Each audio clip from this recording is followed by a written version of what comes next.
Mateus capítulo 5, leia comigo por favor a partir do versículo 1, em nome do Senhor Jesus. Vendo as multidões, Jesus subiu ao monte e se assentou. Seus discípulos aproximaram-se dele e ele começou a ensiná-los, dizendo: Bem-aventurados os pobres em espírito, pois deles é o reino dos céus. Leia comigo o versículo 3 de novo juntos. Bem-aventurados os pobres em espírito, pois deles é o reino dos céus. Feche seus olhos. Pai, nós somos gratos ao Senhor nessa manhã. Nós bendizemos o Teu santo nome aqui nesse lugar. E nós te pedimos, ó Deus, que a nossa consciência, a nossa mente esteja completamente voltada, ó Deus, para o que a Tua palavra irá nos compartilhar essa manhã, Deus.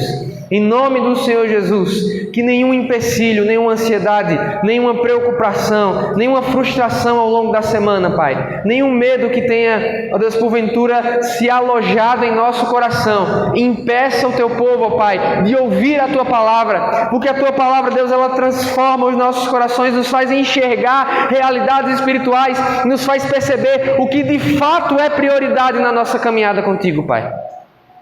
Em nome do Senhor Jesus, fala ao nosso coração. Deus, nos faz perceber, ó Deus, não apenas em nós, mas a pobreza que precisa ser reconhecida por aqueles que são alvo da nossa proclamação. Em nome do Senhor Jesus. E você diz? Amém. Amém, meus irmãos? Semana passada pregamos novamente o texto de Isaías, falando ali, Isaías 61, falando sobre o texto, o tema do nosso ano, um dos textos, temas, e os alvos da nossa proclamação. E entre os alvos, o primeiro deles que está sendo elencado ali, falamos semana passada, são os pobres. Ele me enviou, o Espírito do Soberano Senhor me ungiu, pelo que me enviou, na verdade, me enviou para dar boas notícias aos pobres. Ou seja, os pobres, eles são naquele contexto, naquele texto, alvo da proclamação do Evangelho.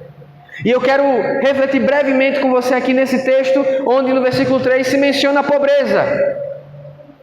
E é importante a gente falar nisso, é importante a gente tratar sobre isso hoje, porque Jesus chama essa pessoa que é pobre, pobre em espírito, Jesus chama essa pessoa de bem-aventurada, abençoado, bendito. Bem-aventurado é alguém que se preza a realizar uma empreitada e é bem-sucedido nessa empreitada. Há muitos significados para isso, mas nenhum de nós associaria ser bem-aventurado, ser bendito, ser abençoado à pobreza. No mundo que nós vivemos, a pobreza ela é inerentemente má. Ela é inerentemente um problema. Nós vivemos em um mundo que trata a pobreza como um mal em si mesmo. E infelizmente esse tipo de pensamento acabou adentrando a igreja, em especial a igreja brasileira, ao passo de que você ouve pessoas, pregadores, líderes da igreja dizendo que se você está em situação financeira difícil, se você é alguém pobre, isso é sinal de pecado em sua vida. Ora, meus irmãos, se pobreza é pecado, Jesus estava em pecado porque era pobre. Paulo, todos os demais apóstolos, Paulo vai dizer, parece que Deus colocou nós, os apóstolos, como o pior tipo de gente, que a gente sofre de tudo. Ele escrevendo aos Filipenses, aquele famoso versículo que a gente coloca no vidro do carro, tudo posso naquele que me fortalece. Diga, aí, recebo. Mas ele diz isso dizendo, eu sei passar necessidade, eu sei ter fartura, eu convivo com pouco, com muito, tudo posso naquele que me fortalece. Então a primeira coisa que nós precisamos desenvolver hoje, meus irmãos, é um olhar diferente para a pobreza. Em pelo menos dois sentidos. O primeiro sentido é que nós precisamos mudar a maneira como nós enxergamos a pobreza. E aqui a gente vai falar um pouquinho sobre que tipo de pobreza é essa aqui. Mas agora eu estou falando de pobreza materialmente falando, financeiramente falando. Primeira visão que nós devemos ter é tirar de uma vez por todas essa consciência que foi implantada por vários tipos de teologia, por vários tipos de pregação na nossa cabeça, que pobreza é algo ruim em si mesmo. Segunda coisa, que nós precisamos mudar na maneira como nós enxergamos os pobres, e já falamos sobre isso semana passada, é não fazer do pobre um objeto. Não fazer do necessitado um objeto que atenda aos meus objetivos, que sirva como um meio para que eu alcance benefício próprio. E infelizmente, a pauta da pobreza ela foi roubada em todos os sentidos no nosso país. E não é culpa das pessoas que estão lá fora, não é culpa dos políticos. A culpa também é da igreja, quando ela ajuda a construir esse tipo de perspectiva a respeito do pobre. Nós falamos semana passada, e eu repito, todos os alvos da nossa proclamação, eles recebem a mensagem que sai da nossa boca, sem que com isso a gente receba coisa alguma em troca. Sem que a gente se aproveite da condição de quem é pobre. E ali o texto de Isaías continua: os que estão presos, os que estão cegos. Nenhum de nós tem o direito, por mais estrelinha de Jesus que a gente seja, nenhum de nós tem o direito de se aproveitar de qualquer pessoa que recebe a mensagem do Evangelho. Tem pessoas próximas de nós precisando urgentemente da pregação do Evangelho. Mas se nós, ao pregarmos a palavra, ao expormos as boas notícias, ao falarmos desse Evangelho que salva, se a gente faz isso se aproveitando das pessoas, a gente está fazendo um mal terrível a elas. E infelizmente tem pessoas feridas, machucadas, pessoas que não querem mais nada com a igreja, porque se aproveitaram delas na hora de pregar a mensagem. E nós não podemos fazer isso com os pobres. Eles não são um objeto que a gente pode manusear, né? Hoje tem outro nome, eu esqueci, mas na minha época chamava moeba, né? Slime, as coisas vão mudando o nome, né?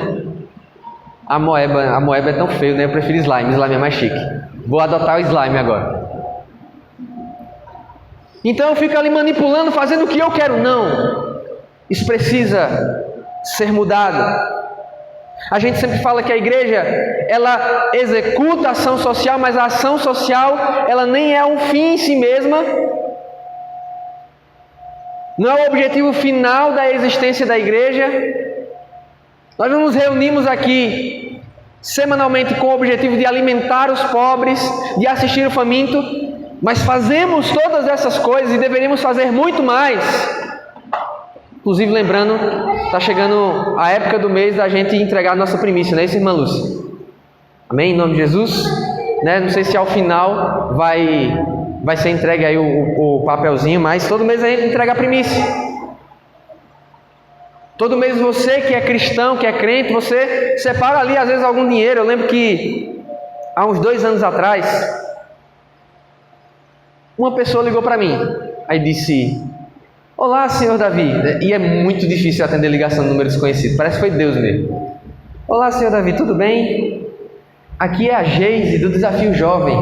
Nós recebemos o seu contato porque uma pessoa que contribui com o nosso trabalho aqui, explicou, né? Não conhecia o Desafio Jovem daqui de Caruaru, conhecia o de Arco Verde. Nessa época, conversando e pesquisando, pude conhecer. E ela perguntou se podia ajudar com algum valor. Acertei lá um valor mensal para ajudar com ela. Aí no final da ligação ela disse: o senhor teria 5 ou 10 pessoas que o senhor poderia passar o contato para a gente, né, que a gente poderia ligar? Aí a mente fez assim, Passei lá o contato. Não sei se talvez agora você descobriu por que a Geise do Desafio Jovem ligou para você. Foi porque eu passei o seu contato para ela. Amém? Você faz o seu processo de assistir as pessoas, né, individual, assim como ensina a palavra, fazendo de tal forma que a mão esquerda não saiba o que a sua mão direita está fazendo. Essa é a melhor forma de ajudar pessoas que têm necessidades econômicas, que têm necessidades materiais. Cadê o celular de mamãe? Tá lá embaixo, vê lá.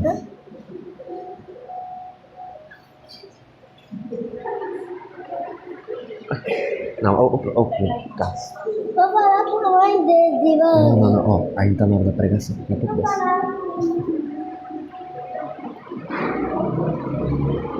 Amém? Voltando aqui. Então, nós fazemos todas essas coisas individuais, sim, estava explicando. Fazemos de tal forma que a mão esquerda não saiba o que a mão direita está fazendo. Ou seja, não fazemos para atrair a atenção. Não fazemos propaganda, marketing disso. E sempre há um cuidado, há um zelo muito grande. Alguns irmãos têm essa sensibilidade. Nós registramos muitas coisas que fazemos como igreja. Mas sempre temos esse cuidado de não fazer parecer, através de algum tipo de marketing, que estamos ajudando pessoas.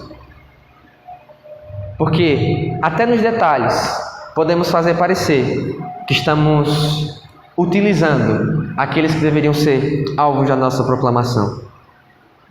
Agora, meus irmãos, o que significa dizer que essas pessoas que estão sendo retratadas aqui no texto, elas são pobres em espíritos? E por que eu falei de pobreza do ponto de vista financeiro? Porque pobreza é um conceito muito amplo. Porque lá em Lucas, a expressão que aparece nessa mesma passagem não é pobres em espírito, é só pobres. Então, em um certo sentido, o reino de Deus é de fato dos pobres, aqueles que não têm absolutamente nada. Mas esse texto de Mateus, a mesma passagem, Mateus ele vai esclarecer para a gente, vai trazer uma outra dimensão, que é essa pobreza de espírito. Ou seja, você pode ser uma pessoa pobre financeiramente, mas pobre em espírito. Você pode ser uma pessoa rica financeiramente, mas pobre em espírito. Não há aqui grupos fechados e que não dá para modificar. O que eu estou querendo dizer com isso, e que eu vou partir para o que a gente vai falar de importante aqui agora, é que, em primeiro lugar, reconhecer-se como pobre em espírito é reconhecer que há uma necessidade. E, meus irmãos, se você observou aqui, o texto de Mateus fala que Jesus ele prega para uma multidão, mas os seus discípulos se achegam a ele. Então, de certa forma, Jesus está pregando essa palavra primeiro para os seus discípulos, primeiro para aqueles que estão próximos. Então não pensemos nós que quando a gente fala ser pobre de espírito, isso envolve apenas a pessoa que não conhece a Cristo, isso envolve apenas aquele que não conhece o Senhor Jesus. Porque os primeiros que precisam ouvir o Sermão do Monte são os discípulos, são aqueles que caminham próximo, são aqueles que se achegam para ouvir mais perto. Bem-aventurados, abençoados os pobres em espírito. Por quê? Porque eles, em primeiro lugar, são pobres porque eles se reconheceram como tal. Eles perceberam que há uma necessidade.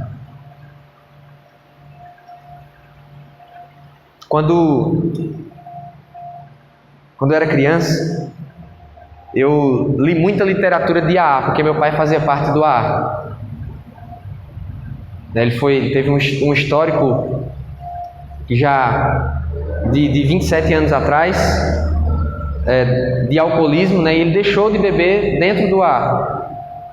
E meu pai, acho que eu já mencionei isso aqui, meu pai me ensinou a falar em público lendo literatura do AA. Ele pegava a revistinha do AA, ele montava um púlpitozinho em casa, 8 anos.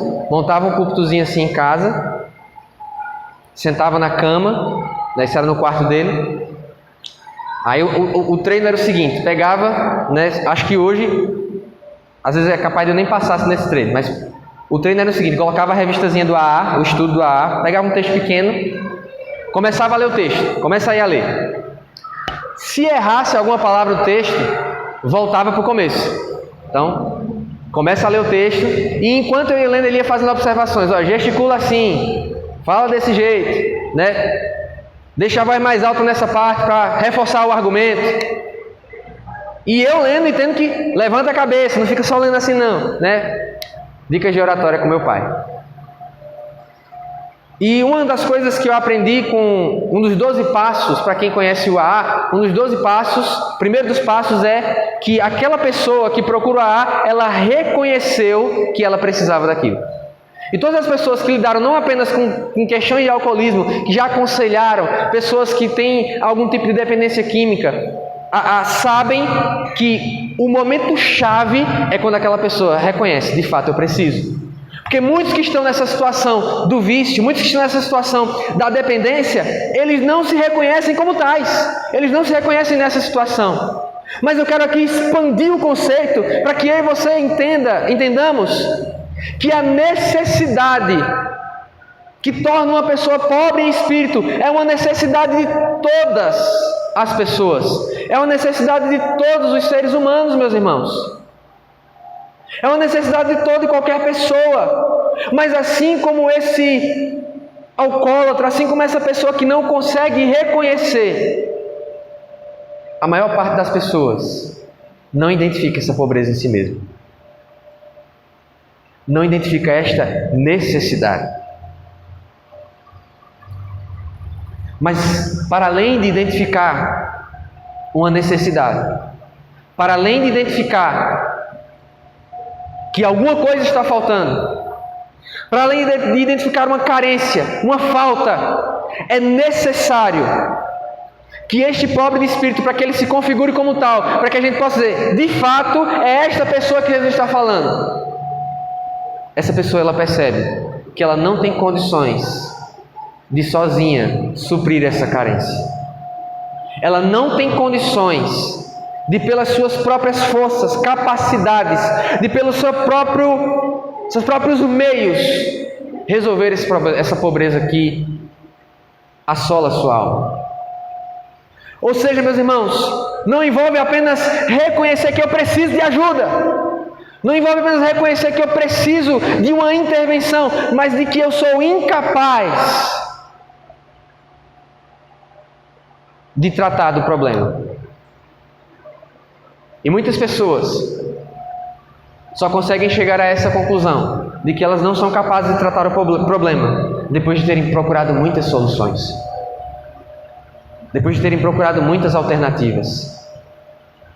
Eu lembro, quando eu estava no ensino médio, tinha um professor de matemática, uma bênção. Eu já gosto muito de matemática, né? Já é uma matéria que eu acho maravilhosa. E a primeira prova desse professor, primeiro ano do ensino médio, né, ele chegou bem amigável na sala, né? Pra vocês verem como ele gosta da gente. E aí, ao final da prova, né, tem sempre aqueles que vão comentar, tu colocasse qual alternativa naquela questão, e saiu dizendo tal. E uma coisa estranha assim nos comentários. Eu lembro, essa prova foi tão chata que eu lembro que eu tirei 7 nessa prova. Fiquei irritado.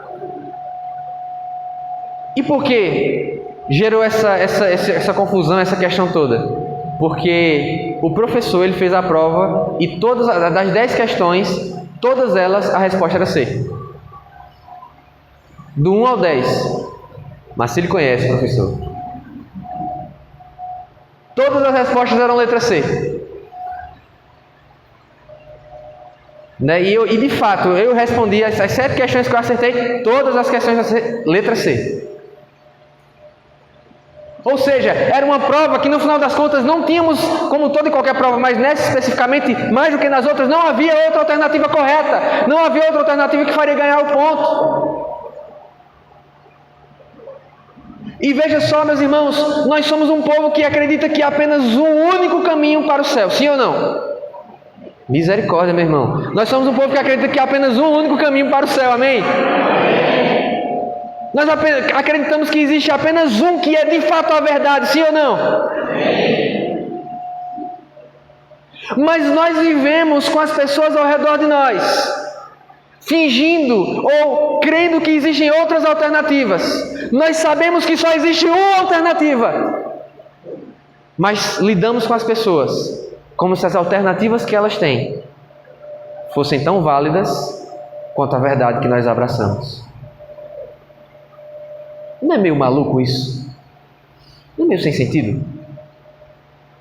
Defender, dizer que creio numa verdade que me leva para o céu, que é absoluta, que não há outro caminho, e eu estou cercado de gente que segue outros caminhos, e eu converso com essa pessoa como se estivesse tudo bem, está tudo certo. O pobre de espírito é aquele que reconhece a necessidade, mas reconhece que ele não tem outra alternativa. Jesus, diferente de qualquer outro, é o único capaz de dizer: venham a mim. Ele não aponta uma possível solução. Faz um teste. Faz um teste. Prova. E se der certo para você, aí você fica comigo. Não, venham a mim. Eu sou. E aquele que de fato é pobre em espírito, reconhece que essa necessidade só pode ser satisfeita nele. Mas, meus irmãos, para além de reconhecer a necessidade, para além de reconhecer que só há apenas um lugar para que essa necessidade ela possa ser de fato satisfeita, para que essa pobreza ela seja dirimida, nós precisamos ir até esse lugar. Usaram ontem lá na JNI o exemplo do São Cosme e Damião, né? Que de encher as balas, né? A sacola de doce. E quando o pastor Adiel estava trazendo esse exemplo lá, eu me lembrei de uma experiência bem trágica, que foi dessas histórias de São Cosme e Damião quando eu era criança. Que primeiro, quando disseram fulano está entregando doce na casa de fulano, eu dei uma carreira tão grande que primeiro eu caí, né? Que eu sou, quem já andou a pé comigo sabe que eu invento formas de tropeçar. Primeiro eu caí, né? Caí, aí levantei, só que assim a distância era considerável. Pelo que eu me lembro, era mais ou menos como se fosse daqui na igreja, ali no Açaí, a distância dessa casa. Então era uma distância considerável. Era no outro bairro, era no comecinho do bairro São Geraldo, lá em Arco Verde. Carreira. Quando eu cheguei, já havia terminado a entrega dos doces. Me deu uma baita de uma dor no peito, que eu pensei, eu vou morrer agora. E eu fiquei sem a bala. Por que eu estou contando essa história para você? Glória a Deus, né? Não pegou a bala, é complicado essa bala. Fiquei muito chateado nesse dia. Porque inclusive meu vizinho conseguiu pegar e não deu, mas não deu um big. Os de verdade eu sei quem são. Então, por que eu estou dizendo isso com você? Para você? Quando eu cheguei para pegar o doce, já havia ido embora, já havia acabado. E alguns de nós, algumas das pessoas que nós conhecemos, isso foi pregado pelo irmão Abner aqui há alguns dias, elas vivem como se Jesus sempre tivesse doce para entregar. Jesus sempre vai estar disponível. Mas sabemos bem pela palavra que em uma hora, em um determinado momento específico, não vai importar o quanto a gente vai correr, não vai importar o quanto a gente vai procurar, não vai importar se a gente tropeçou no meio do caminho para querer isso que só Jesus pode atender. Vai chegar uma hora que Jesus não vai estar mais disponível. Chegará um momento em que não haverá mais oportunidade de salvação. Haverá um momento, haverá um lugar na história em que não haverá mais o que fazer. E enquanto não há mais o que fazer, nós precisamos correr para aquele que é capaz de tratar da nossa pobreza espiritual. Eu vou pedir que você fique de pé.